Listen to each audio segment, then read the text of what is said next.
أعوذ بالله من الشيطان الرجيم بسم الله الرحمن الرحيم وصلى الله على سيدنا ونبينا محمد وآله الطيبين الطاهرين اللهم صل على محمد وآل محمد وعلى رجب. Assalamu alaikum wa rahmatullah. Inshallah, we will start this series of questions and answers, responding to some of the common questions that we receive.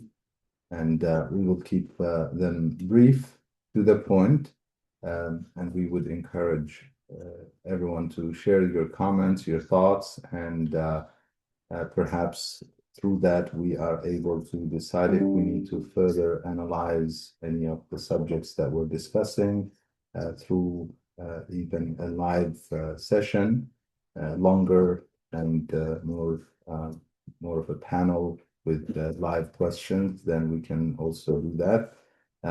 We will try and keep them brief unless it is a longer discussion through a panel and live presence of Mu'min and Mu'minat, inshallah. To have this blessed start, we'll address the first question, inshallah, if you have a question. Thank you, Sheikh. We appreciate everyone that's going to be participating either in the listening or sharing of their comments so that we can improve and hopefully address as many questions as the community has been requesting. So we thank you for your patience as well as your involvement in this new series that we are trying to do. The first question for today is, can I keep a cat, or is it permissible to keep a dog as a pet in the house? Excellent. So, very briefly, although those questions could also be elaborated on, or the response could be elaborate, but very briefly, the dog keeping of dogs inside the house, in the living quarters where you sleep or eat and areas that you pray and so on, has been discouraged. We have karahiyya in the hadith. It is not haram, but it is makruh. And keeping, however, the dog in the courtyard and areas, basically not the living quarters, other areas of perhaps the house, the front yard, backyard, and courtyard, and things like that, it is permissible. And in terms of the service, and if one is able to get some service from these dogs, it is in fact encouraged. The najasa is the issue that many people have questions about, and dogs are certainly najis, and najasa of the dog is physical, not necessarily a spiritual najasa.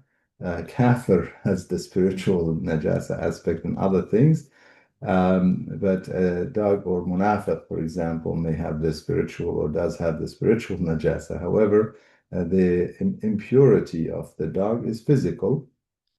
And the karahiyya does not have to do with the spiritual impurity. It has to do with purity, purification and purity, and on a physical level. Therefore, if one interacts with the dog, has to be careful of the fact that the body of the dog and the saliva of the dog is najis.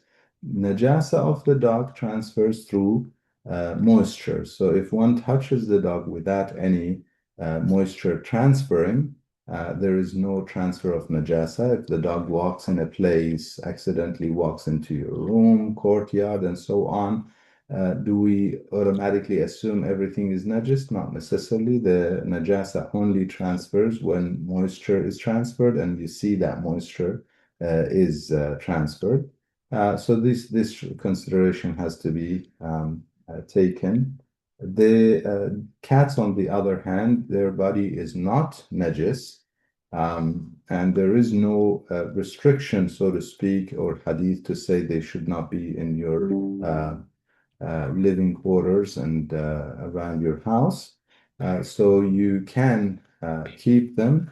The issue with cats is that if their hair is on the body or on the clothes, then one cannot pray with those clothes because any fur, any hair of animals that are not the type of animal that we can consume, like the wool from sheep is fine, but any animal, the fur or the hair of animals that we cannot consume, cannot be part of the clothing of musalli, one who is praying. And so we cannot have. Now, how many hairs? Maraja in the past used to say any hair. Ayatollah Sistani, when he was asked, he said a few is okay. And when they asked him what is the clarification of a few, he says one, two, or three. So if a couple of hairs are on the clothes, one does not need to inspect so thoroughly. But if you see that a couple, then I mean, if it's a bit, you remove it. It is definitely better for hygiene, for cleanliness. Um, but yes, one can, if one maintains cleanliness in their house, vacuuming, maintains cleaning their clothes, and perhaps even cleaning the cat itself and brushing it and so on, then it is possible to have a cat. However, if that's not possible, then I believe it is a problem in itself. If we end up having so much of its hair and it's around the house. Therefore, we're not able to maintain hygiene and cleanliness, and that itself is a problem. Now, this again, we can elaborate and discuss further, but for the purpose of these sessions, we'll keep it concise. And if there are questions or comments, we can have a further Quick question, Sheikh, discussion. on the Yeah, dog aspect. If the wetness transfers, process what is of the process of purification? purification. Ahsan. So with the dog, if it is on basically clothes on the body, it's just a rinse. It suffices. The only difficult part with dogs is if they lick utensils that we eat from. So if a dog was to lick a utensil that we eat from, then it requires use of sand and then wash. It's another process. But when it comes to clothes and the body, it's just a quick wash and it just a regular purification of any mutanajjis, anything that becomes affected with najasa. So, أحسنتم سبحان ربك رب العزة عما يصفون وسلام على المرسلين والحمد لله رب العالمين